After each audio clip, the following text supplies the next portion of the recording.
Welcome to Wisdom for Life, where we sift through philosophy to find practical advice that you can use in your everyday life. Hi, I'm Dan Hayes, and I'm joined with my co-host, Dr. Greg Sadler. Today we're going to be talking about another Stoic paradox, the equality of good and bad actions. And so this is kind of a follow-up, and we're trying to see how far we can push these Stoic paradoxes in the show. Last time we dug into a short ancient text, the Stoic Paradoxes by Marcus Tullius Cicero.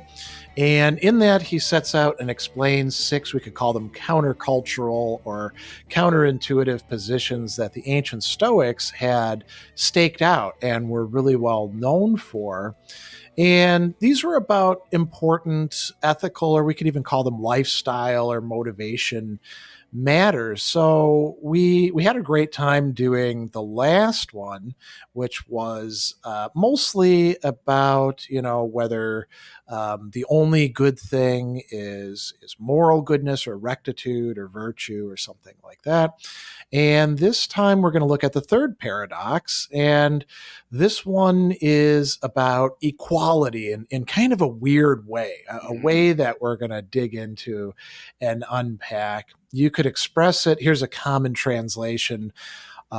Transgressions are equal and right actions are equal. And this is a huge, huge claim. And it's very, very controversial. It doesn't just have to do with actions, as we'll explain in a bit. But before we get into this, just in case anybody's like maybe listening for the first time, we probably need to say a little bit about Stoicism, who the Stoics were, because it's kind of a buzzword these days, I think, because it's the most, what would we call it, most successful, most popular philosophy as a way of life coming from ancient times. There's, hundreds of thousands, perhaps even millions of people who identify in the present as Stoics. So, I mean, what do you think, Dan? What is the sort of thumbnail stuff that people need to know about it in order to make sense of this? it is a virtue ethic as an ethical system. It does have like a physics and a logic to it. Both of those things have been quite a bit revised over the years, but if we're going to be talking mostly about Stoic ethics here, and there are things that are virtuous and the things that are vicious. This is kind of like the dichotomy that we are going to be setting up here. That there are things that are good, there are things that are bad, and there are things that are indifferent. And this is also going to be something that's very important here, that many things are not up to our control and very few things are. And those things that we are most worried about are the things that are entirely up to our control. Yeah, I'd say that's probably enough for people. So, Stoic philosophy, it's, as I mentioned, a lot of people practicing it. I think they find value in it, and that's why they're practicing it. It's not just like belonging to a team. We're both Packers fans, but, I don't know that there's anything particularly great for you about being a Packers fan, where Stoicism can help you, deal with problems in your life and figure out how to make your relationships better and a good mindset. There's a lot of resources out there that are available for people who want to study and understand and apply Stoic philosophy. And, sometimes it's interesting. Stoicism, I don't know if it's like the most paradoxical philosophy that you could pick, but there's a lot of things that I think people find challenging or difficult when they start studying it, and they're like, do they really mean that? Are they really telling me this sort of stuff? Who believes this kind of crazy nonsense? And the answer is usually, yeah, that's actually what the Stoics believe.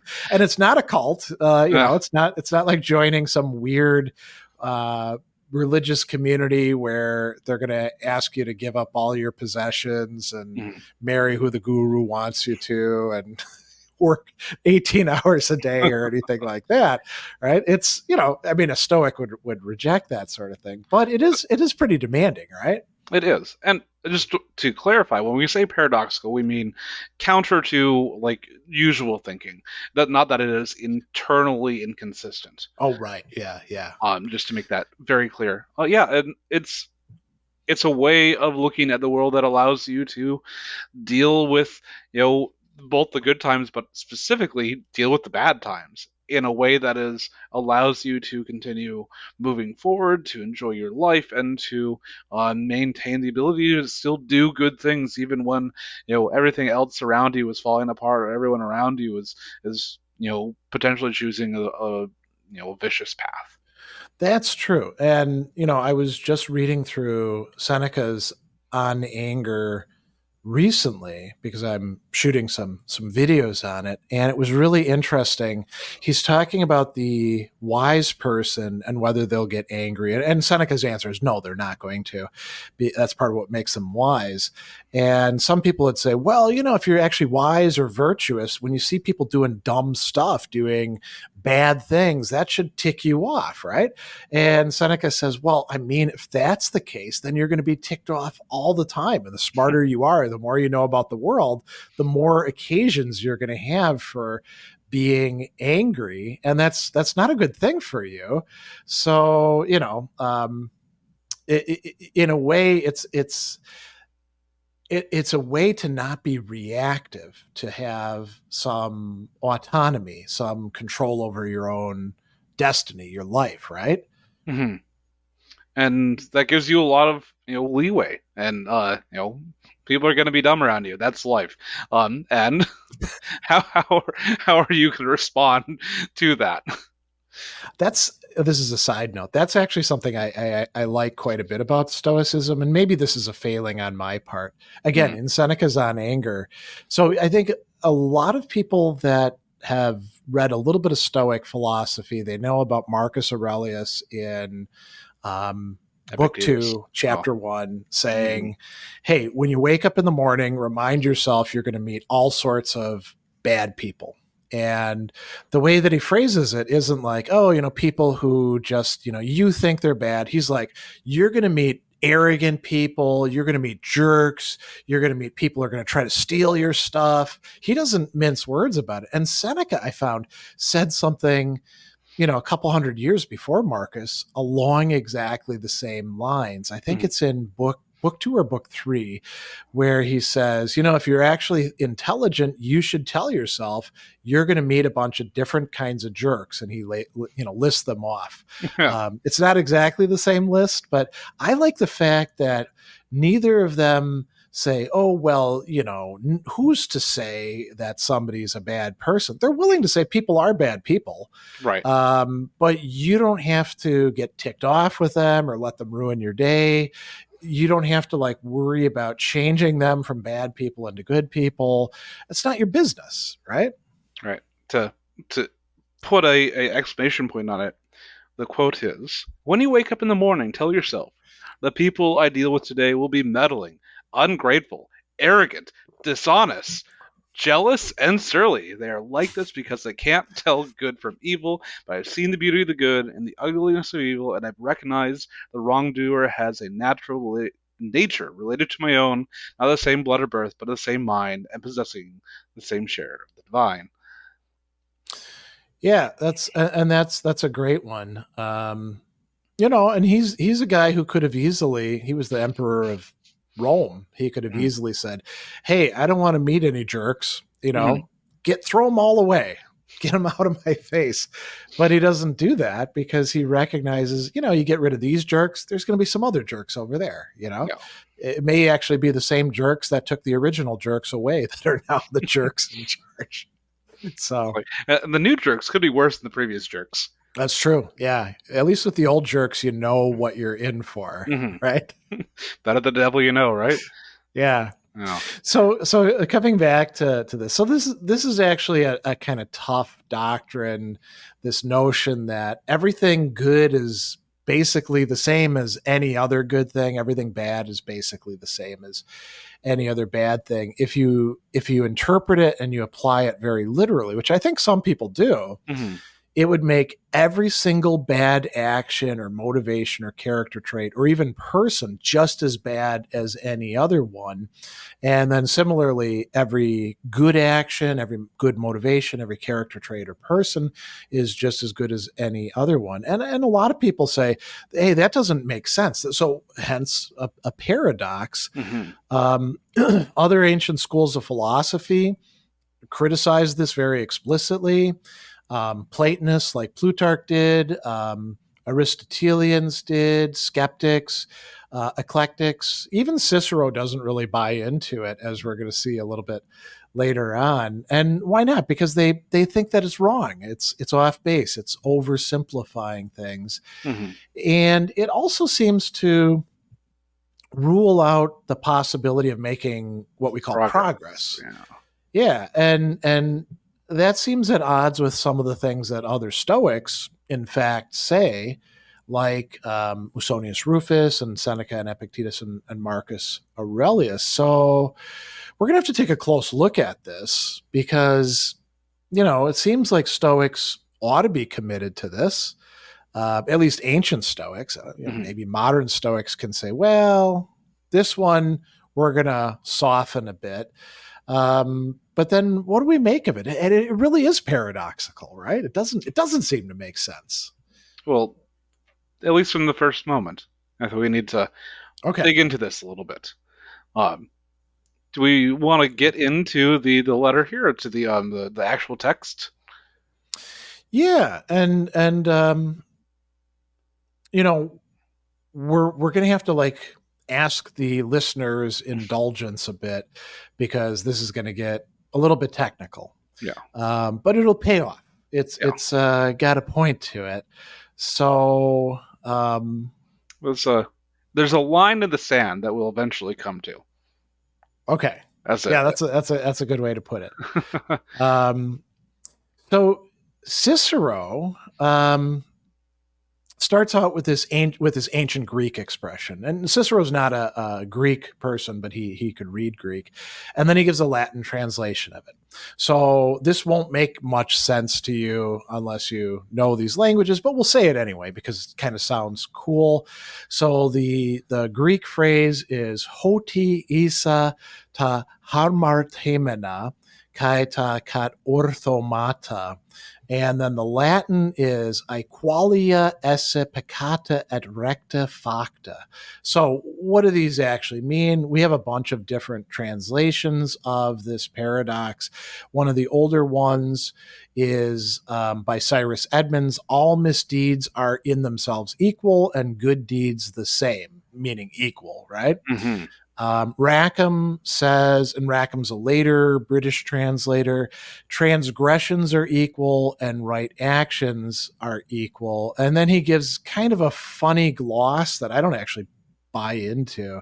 He says that the technical term of Greek ethics, katorthomata, means literally a success due to correct calculation, just as the opposite means a failure, a mistake, a bad shot. Hamartemana could mean that. I don't think that the Stoics are using it just to mean success due to correct calculation. So I don't know where the hell he's getting that. It doesn't, jive with other things that are in the Stoic canon. Yeah. And, it could be. So there's a bit of a side note. Rackham is known as a translator for translating a lot of different thinkers. He's a favorite of the Loeb Harvard editions, which are very cool because they have, the original language on one side and the English on the other. So it's very convenient. But sometimes he says stuff and you're like, where in the hell is this coming from? Good translator, not such a good scholar. Maybe. Yeah. And it could also be a function of when and where he's studying, Ooh, exegesis of the translator. Interesting. Yeah. We could get a little bit far into the weeds with that. Yeah, let's not. There's a more recent translation by this guy, Mark Webb. Actually, there's two translations by him. And so the earlier one is that offenses are equal and good deeds are equal. Not a bad one. Mm-hmm. And then I noticed this in the Wikipedia article on Stoic Paradoxes the translation, all the vices and all virtues are equal. And that's just wrong as a translation, Mm-hmm. but it's in the Wikipedia article. So lots and lots of people are going to find out about Mm-hmm. the Stoic paradoxes there. And then I tracked it down, and that's also coming from Mark Webb, Mm. but it's a later translation. And it kind of makes sense where he's coming from. If we look at the longer explanation that Cicero's providing, we can kind of get this, but it's not anywhere close to the original terms. Mm-hmm. So hamartema and peccatum, those are terms that in a religious context we translate as sin. Mm-hmm. But what is a sin? It's some sort of violation of a norm, right? Mm-hmm. And so that's Specifically a godly norm. yeah. Although it could also be a moral norm, Mm-hmm. because religions have all sorts of ideas about what's right and wrong. Right. And it can also be translated as error. Mm-hmm. Error gives you the sense that, like, well, they didn't mean it. They're just kind of screwing up or something like that. Whereas if you say that somebody's doing something wrong or sinning, I don't know. I think there's more of a sense of intentionality there. I always think of it like they're both transgressions, but a sin is a transgression against a godly code or a godly dictate. Yeah, yeah. And you notice that they did use transgression as one of the Mm-hmm. possible translations. So misdeeds, translations, offenses, these work. Vice, not so much, for reasons we'll talk about. Now, kathaorma has a different technical sense in Stoic ethics, where it's not just doing a good action, it's doing a good action that's actually like motivated by virtue, the way that the sage would do it or the wise person would do it. And Cicero knows this because he has Cato talk about this in the book On the Ends, book 3. But, maybe he's being less technical here. I don't really know. I think he's maybe of two minds. The Latin recta facta just literally means things that are being done, facta, rightly, recta, in accordance with moral rightness. It doesn't translate directly into virtue, but as we're going to see, it's connected with virtue for the Stoics. So that's the actual like two lines that begin this thing. Yeah. And so the Stoics will give these this is something they didn't just do in the Stoic Paradoxes. They love throwing these one-liners out there or an argument out there in a very terse syllogistic style. And then they find that people are like, what the hell are you talking about? Mm-hmm. Explain this. And then they have to give an explanation. But that's perfect if you're trying to teach something about someone about like a new idea, because if you just like say something like that's benign, like yeah, sure, whatever, but if you like throw something out that's kind of like catch their eyes, this is a bit of education. It's interesting because Cicero begins the Stoic Paradoxes by he's talking to Stoics in general, and he's saying, you guys have great philosophy, but you suck at salesmanship. You're meaning rhetoric. You should really be explaining this stuff. Let me show you how it's done. Yeah. But you're right. In a way, it's a great rhetorical strategy. You throw something out there that's counterintuitive, and it's almost like, bopping somebody on the nose. You got their attention now, and now you got the chance to sell them something. If you come out and you're unrolling a scroll and you're like, I've got this long explanation I want to give you, just sit there and let me tell you all about how virtues and vices are equal, or good deeds and bad deeds are equal. Now I'll go through this, and it's going to take about 5 minutes for me to get to the point. I mean, a lot of people will just be like, I don't have time for this stuff, right? Right. But if you give them something and you're like, hey, the good thing that you did is just as good as that amazing thing that other person did, Mhm. but picking your nose in public is just as bad as burning down the Capitol. They're going to be like, whoa, what are you talking about, man? Right. It's almost like you're doing rhetoric in media res. It's like, okay, we're gonna stop and we're gonna start with the climax of this thing, give you a little bit of it, and then we're Yeah, gonna go yeah. back. Yeah, you're right. It's kind of working backwards, isn't it? Mhm. You're starting by saying, here's what I want you to buy into. And I know it sounds crazy, Mhm. but here it is, right? And Right. then people are like, what the hell are you talking about? Where are you getting this stuff from? And you're like, oh, thank you for the opportunity now to explain. And the pedagogical gambit has been I snapped should try that in closed. classes, maybe. Oh. I'm usually more of an explainer, Uh-huh. Well, they kind of have to be careful. there. It's not like you're out in the market going trying to drum them up. They're stuck there. They gotta listen to you. Well, they don't have to. I mean, they can look at their laptops or phones. I don't restrict them, or they could just sleep in class if they want to. I try to keep it kind of interesting, Yeah. um, try to establish a rapport with them.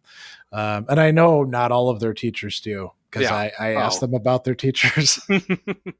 Well, I Yeah, think. and we've had some boring teachers, I think, Oh right? yeah, yeah. That's exactly. It's like, oh god, those guys. But I would love to hear your experience from trying some of that. Well, I'd have to start actually trying it, I Yeah. suppose, right? Yeah. You know what I should? It's funny. So we'll get back to the Cicero in a minute. I got into a conversation, and it was on Twitter, Yeah. and somebody in philosophy was talking about how in TV shows and movies you get a teacher and they walk in and they write one word on the chalkboard like freedom or God or nihilism or something like that, right? And then they start giving you some spiel about it. And they were like, have any of you ever done this before with a class? Gone in, wrote one word in capital letters on the board, and then started with a lecture? And we were all like, I would never do that. That's stupid. That only an idiot would do that sort of thing. But maybe actually it's not that dumb, maybe that would be a smart thing to do, just to get their attention. And then you start, doing your usual song and dance, Yeah. you know. So maybe next semester I'll try that, Uh, you know.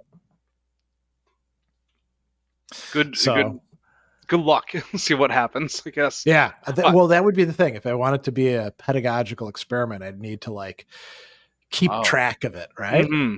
Do you still And record actually, your oh no, lessons? no, I haven't done that more than 10 years now. Oh, okay. I Well, if you used could do to. the end of this semester and then record the last couple from the next semester, if you're going to do that at the same point in time, and you can see if there's any like audible reaction.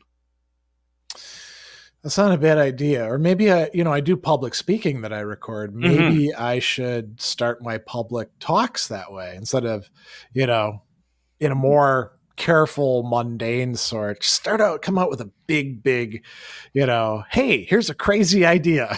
Yeah, you're basically A/B testing your Well, if we pedagogical process. if we wanted to get good with it, we'd need not only to do it sort of across time with me, we would need to get like 100 or so other Right. teachers doing it, right? And then we could see how it plays out. We could compare, does it work in community colleges the same way it does in four-year liberal arts colleges, big state schools, Mm-hmm. Yeah, there could be a whole industry devoted to this. We could write grants and get money to do this. But Yeah, we should talk about yeah, let's go Cicero. back to Cicero here. Okay, so what does Cicero actually say? So you got to bear with us a bit. This will be Mm-hmm. a little bit long and maybe a little bit technical, but it's going to bear some fruit. So Cicero is going to tell us a number of different things, and we'll probably pause and unpack a few of these. So he begins by saying that transgressions, bad things that we do, are measured not by the results, but by the vices of the people that are doing them. Because, you know, for the Stoics, bad behavior comes from vices. There's no in between where somebody's just got like a neutral character. You're either a vicious person or a virtuous person. And he says that the occasion or what it is that one is screwing up in quo peccatur in Latin, that can be greater or lesser. But the act of transgressing is the same. It's just as bad. And so he gives two examples, and I think these are pretty good. So you got a guy who's piloting a ship, a gubernator is the term, and we translate it as helmsman, but you could say pilot. They capsize a ship.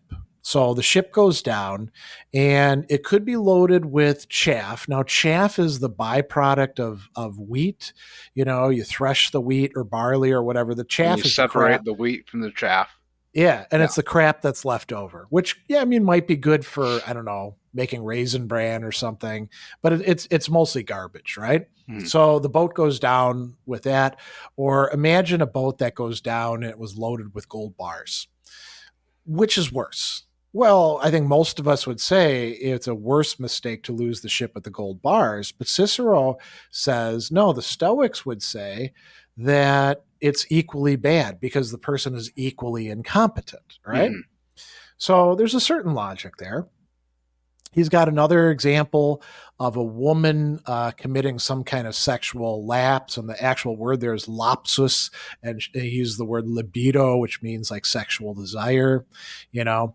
And so a woman who doesn't have any sort of position, she commits it. I don't know, maybe she just goes out and cheats on her boyfriend or husband or something. But a woman with high position, somebody who you know is felt to be of high social status, somebody who matters, commits it. The pain or resentment it extends to less or more people. If it's just you know some lady, you know maybe her boyfriend or husband isn't happy about it. Maybe you know her relatives aren't happy. But if it's I don't know who would be a celebrity that we could pick cheating on their boyfriend or husband. Um, Well, Oh, let's take Taylor Swift, right? If sure, yeah. Taylor Swift cheats on Travis Kelce. um, Travis Kelsey, yeah, I was going to switch their names around. I was going to Uh-huh. say Kelsey something. Um, a lot of people, I mean, first of all, a lot of people would be like, she never did, you know, Mhm. because they're convinced that she's like next to God. But so she does it, right? And they're like, oh, that poor man, what a harridan she is. I Mhm. can't believe that she'd do this to him, you know. Right. Um, it's still the same thing, you know, whether it's some nobody or Taylor Swift cheating, Yeah. right? Or like So, there's a real world example of this, like, Bill Clinton. He was the president, and there's oh, infidelity yeah. there. And because they're the president, it's more impactful. It hits more people know him, more it impacts more people. You know, that's but That's in true. the Yeah, Stoic position here, both of these, if it's just Joe Bob on the street or Bill Clinton, doesn't matter. They both transgress the same way. exactly. Yeah. And, you know, he says that once you transgress, you've crossed a line. Hmm. And now there's a little bit of spurious logic here. I'd be interested to get your take on this. Okay. He says, once you've crossed a line, an offense has been committed, and it doesn't matter how far you go past the line, you've crossed that line, and that's what matters. Oh. I don't know. What do you think? Does it I make look a at difference that you're crossing like a mile from the line or as opposed to an inch? it depends on how you define goods. Okay. And so, like, if you're going to take the Stoic position that there are goods, there are bads, and there are indifference, then the things that we usually call the degree of severity of this almost always lie in the world of indifference. And so, if we're going to talk about them, yes, there's a lesser or greater amount of those indifference, but Yeah. the action, the decision that is up to one person, that is still the same. Okay. Like in that context, I think it works. Yeah. I think that that's right. You have to kind of place it into a certain context. You have to provide an explanation. Because otherwise, Um, this doesn't make any sense to us. Because we'll talk a little bit later, or I'll just bring it up right now, talking about either you have killed your father or a oh, coworker, um, and yeah. you Yeah. know obviously like patricide is usually considered to be you know a really One of the really worst crimes possible, yeah, right? or maybe Yeah. better trend. Or it's technically it says your father or your slave. Maybe we'll go a father or a homeless person. It's a better Yeah. That's a real good world one. Yeah. example Yeah. for today. But within the same context, like the offense is the same. You have transgressed. There's other things that are we would call indifference that are not neither good nor bad that have a greater degree here in part because it's you know absolutely the former of killing your father is going to tear your family apart whereas Yeah. the latter won't. It's still Cicero bad. does have this interesting thing where he says, okay, if you kill just some random person on the street, that's a bad thing. Don't kill people. Mm-hmm. If you kill your dad, that's also a bad thing, but it's not just one bad thing that you've done. Mm-hmm. You've also destroyed I forget how he puts it, like the author of your being. So you Mm-hmm. have a different sort of relationship.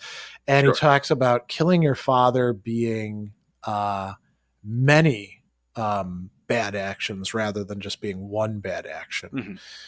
Mm-hmm. I guess that's one way to deal with it. One way you could say that it is more severe, but it's considered just as an action. It Mm-hmm. doesn't matter whether it's like, your father who you love and raised you, or just some random guy that you saw in the elevator, and you're like, oh, I'm going to kill that guy today. So I'll bring in another concept, which is role ethics, and I think we've definitely talked about this in the past. Right, right. And so if we're going to take that as another idea, was so I is Dan, I'm a co-host with Greg, and so that's a role. I'm also the son of my parents, and so that's another role. I'm a member of the polis of Milwaukee, and so that's another membership that I have. Mm-hmm. And you could say that you had transgressed each one of these roles in a different way with the same action.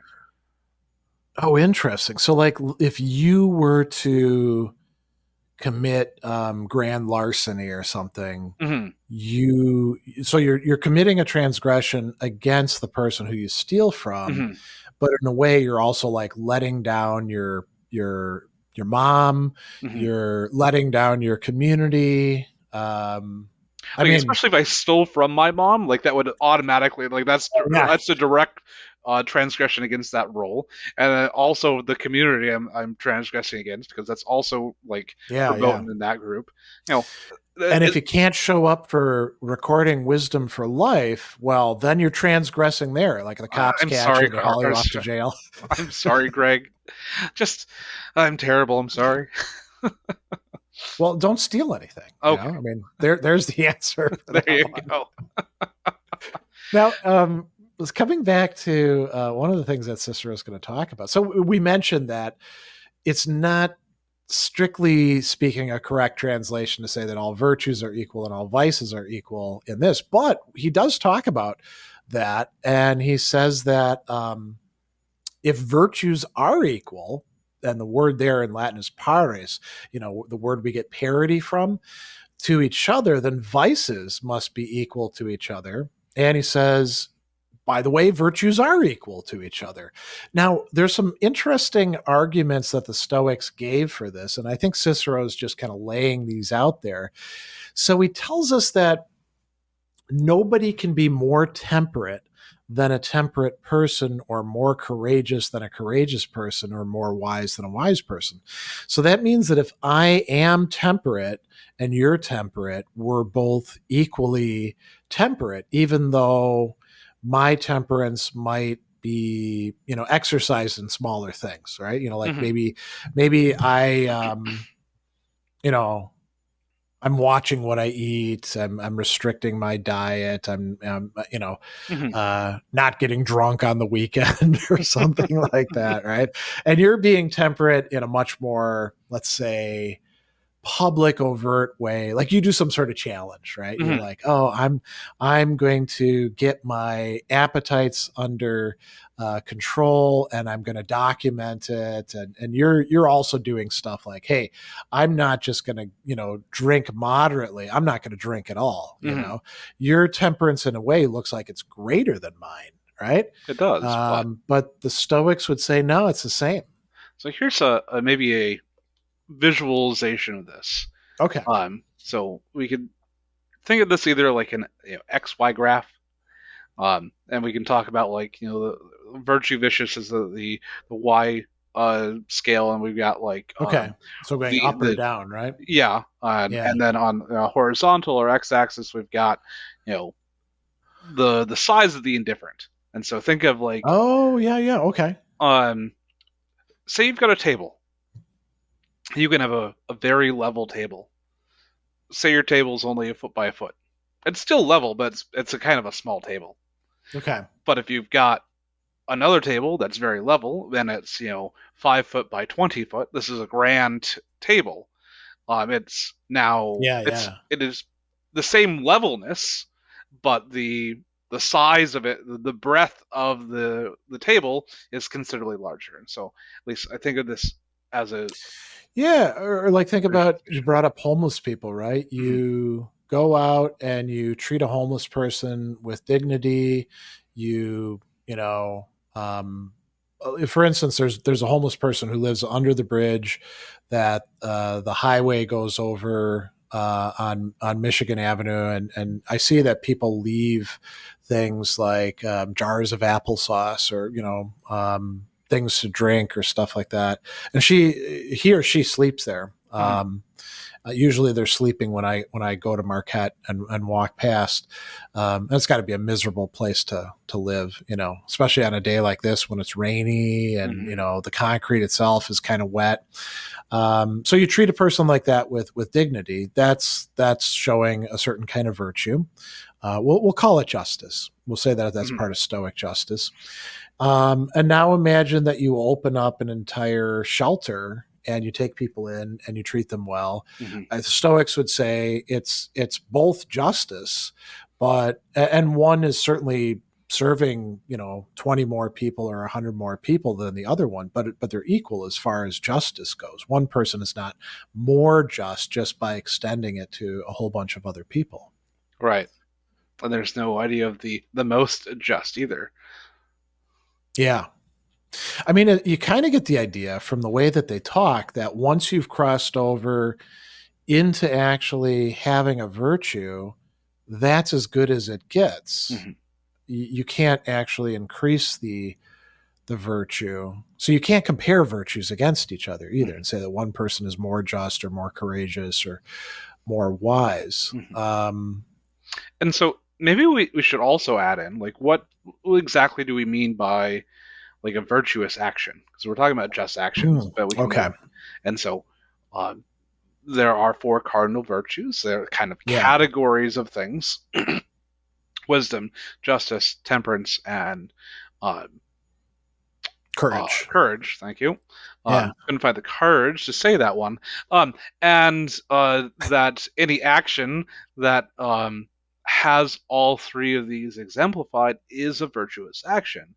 And if even one of those is not present in that action, then that thing is not a virtuous action in itself. You can you know Yeah, and the Stoics also, each of these you could think of as like a bucket or an umbrella. It covers a bunch of subordinate virtues.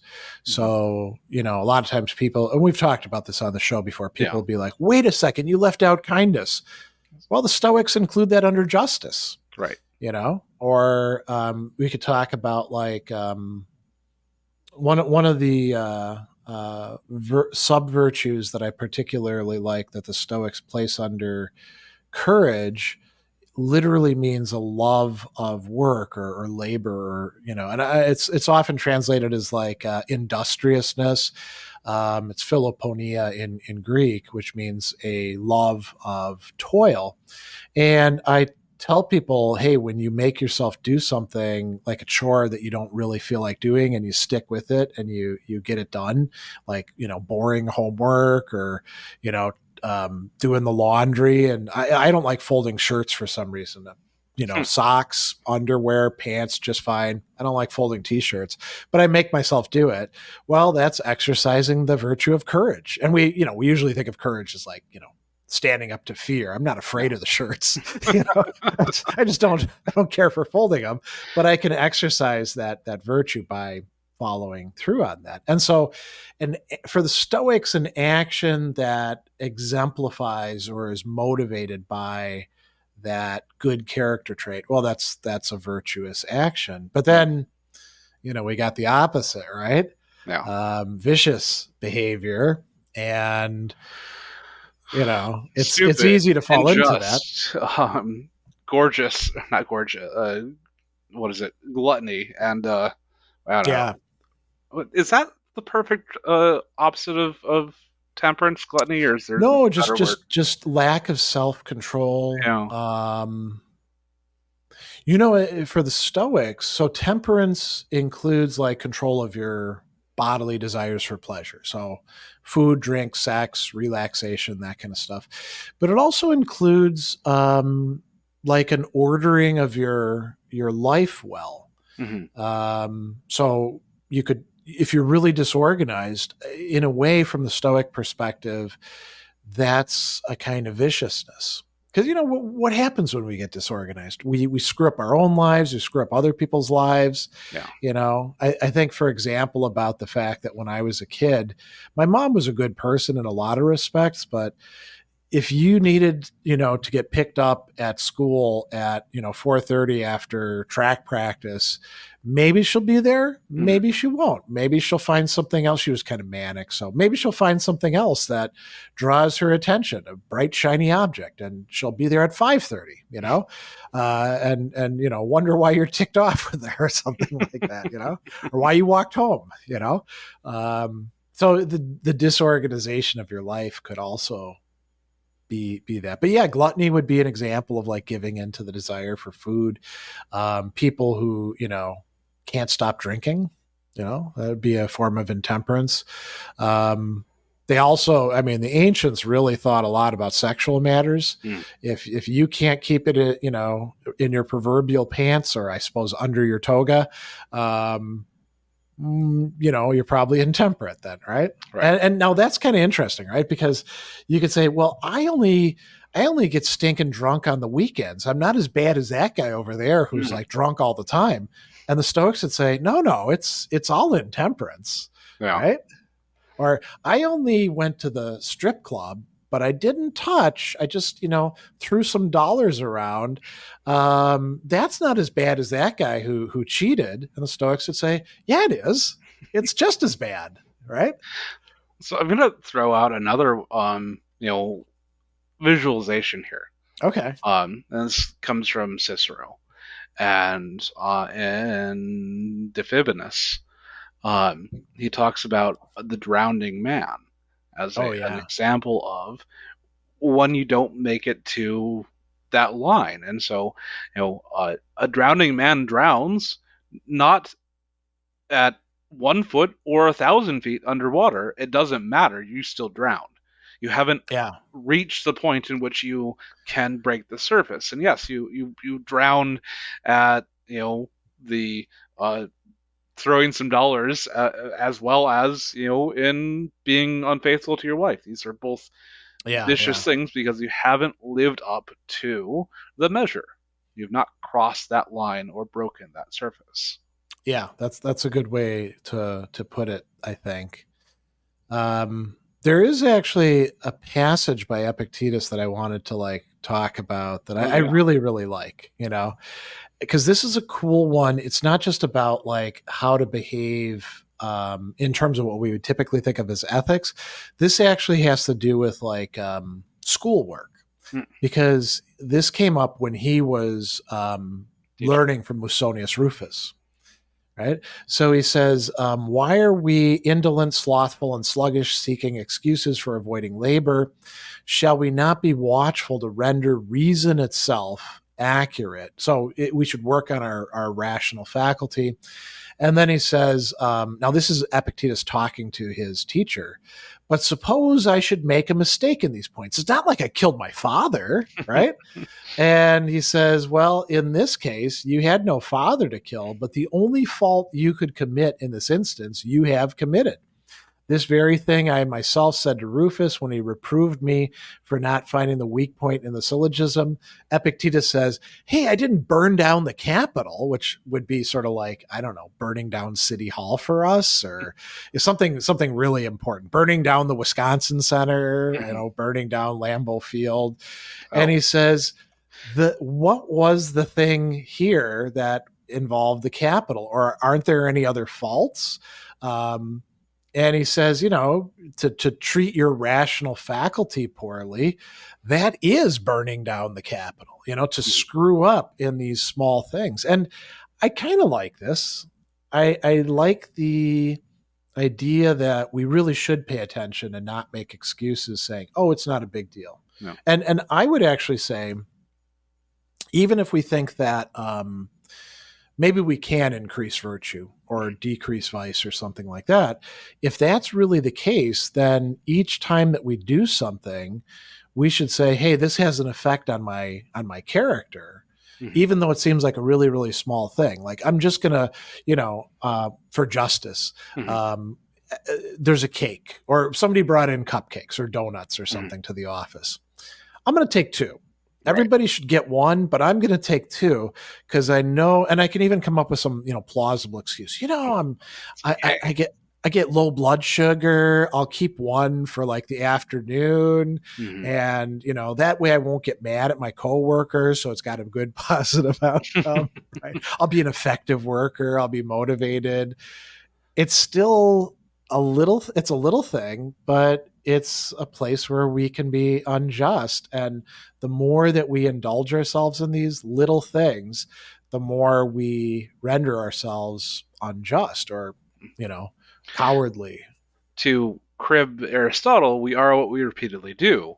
And so if both Aristotle and the Stoics are virtue ethicists, and they're one of the ideas in virtue ethics is, are you trying to incorporate these ideas, these modes of action into yourself as much as possible? And so if you only think that you're going to do the good things when it really matters, then you won't do the bad small things.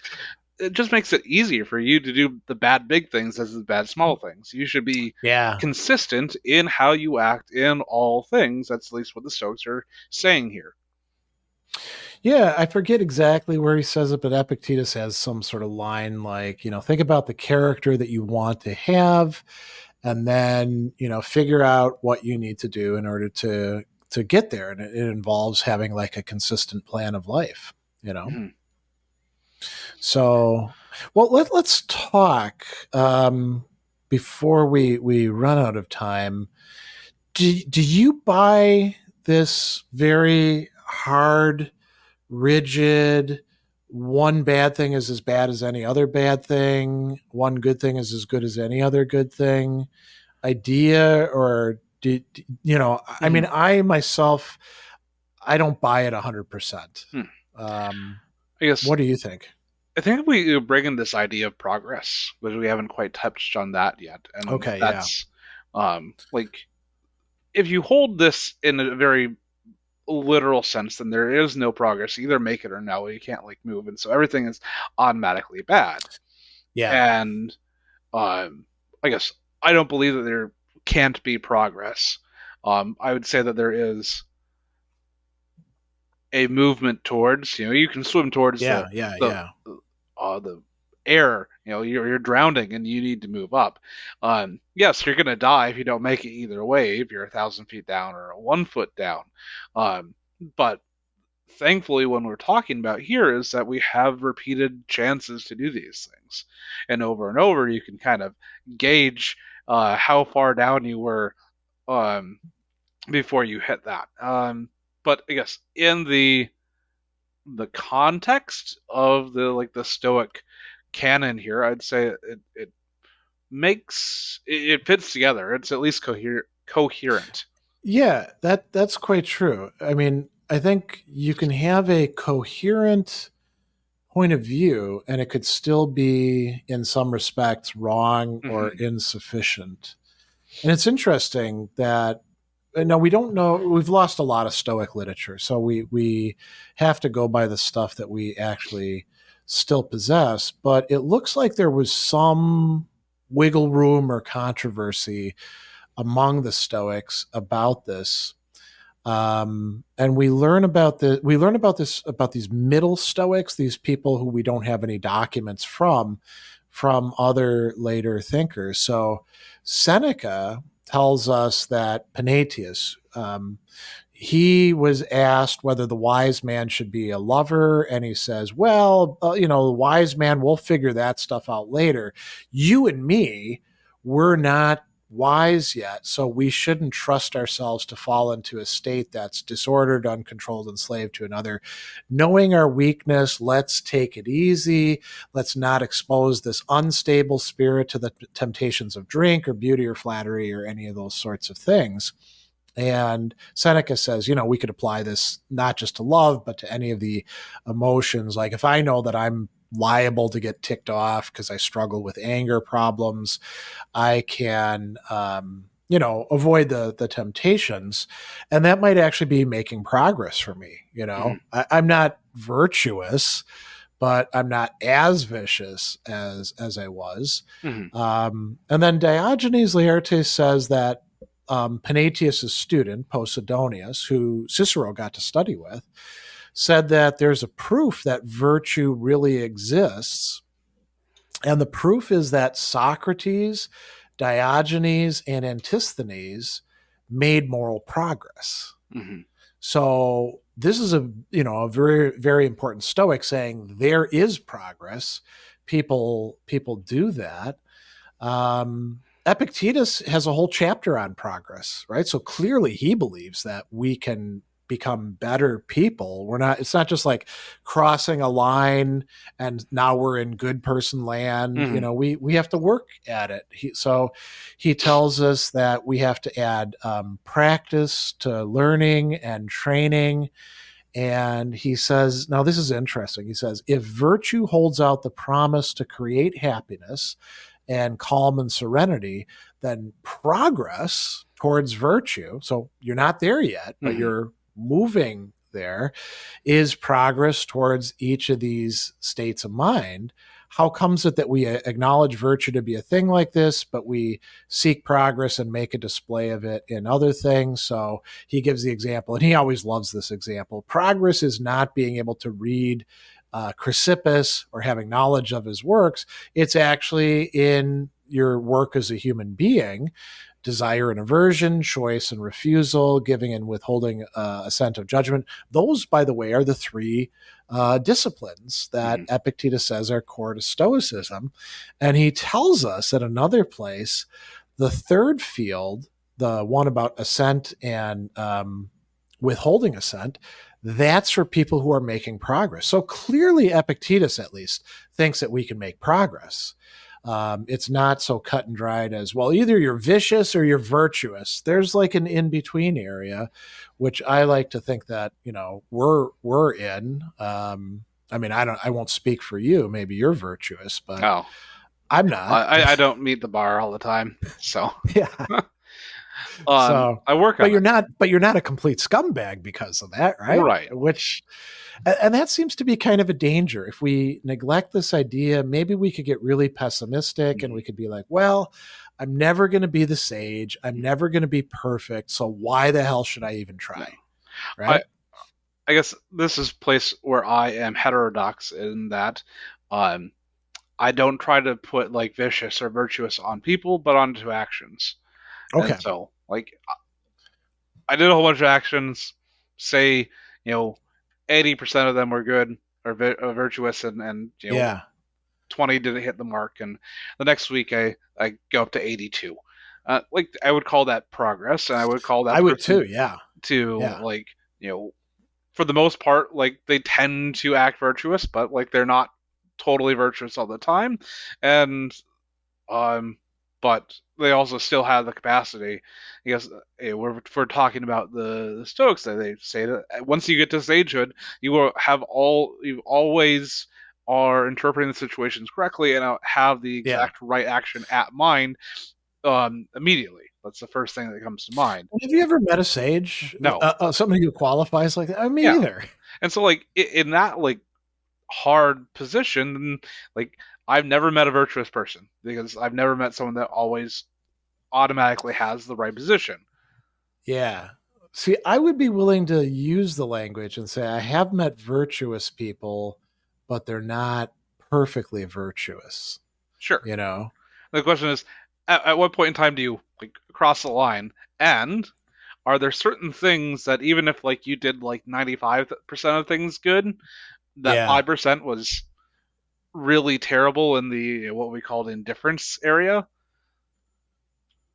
I think that could be the case. Well, for example, like you got the perfect husband and um you know I don't know member of a community, but one day out of the year he is a mass murderer. It's like the purge, right? Yeah, right. Yeah.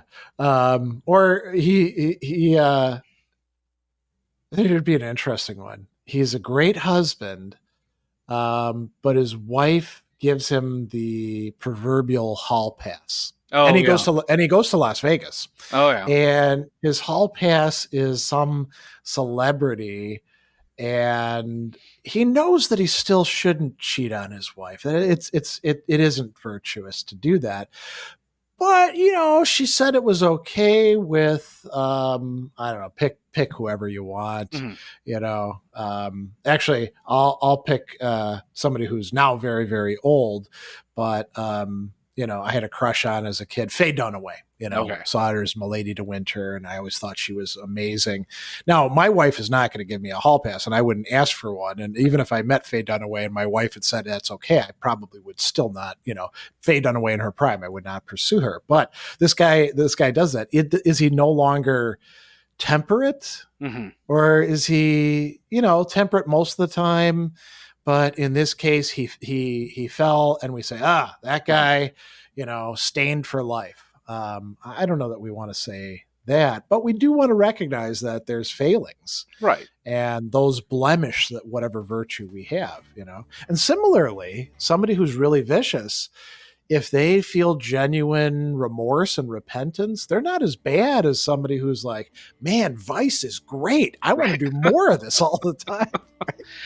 Being totally unrepentant is, oh man, I saw a judge lay down judgment recently. It was like a guy who was smirking at sentencing because he got a good um not judgment, but a agreement between the prosecution and whatnot, and Okay. he's like, no, we're gonna vacate that. This is no longer good. You're gonna you're guilty and you're going away for like 20 years.